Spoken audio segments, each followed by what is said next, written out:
इकडे मुंबई महानगरपालिका निवडणुकीसाठी आता येत्या 2 दिवसांमध्ये महायुतीची घोषणा होणार आहे आणि मुंबई महानगरपालिकेच्या 200हून अधिक जागांवर भाजप शिवसेनेमध्ये एकमत झालं असल्याची माहिती कळते।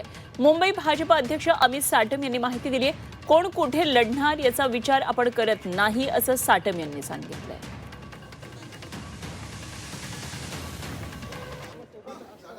उद्या परवामध्येच हे सगळं संपेल आणि हे ऑलमोस्ट संपलेलं आहे।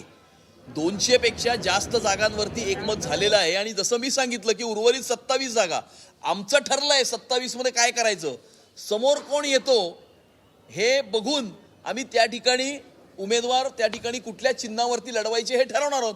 आणि त्यामुळे आमची युती एवढी बळकट आहे की कोण कुठे लढणार याचा विचारही करण्याची आवश्यकता नाही। आम्ही विधानसभेच्या निवडणुकीमध्ये आमचे कार्यकर्ते धनुष्यबाणावर लढले, शिवसेनेचे कार्यकर्ते कमळावरती लढले।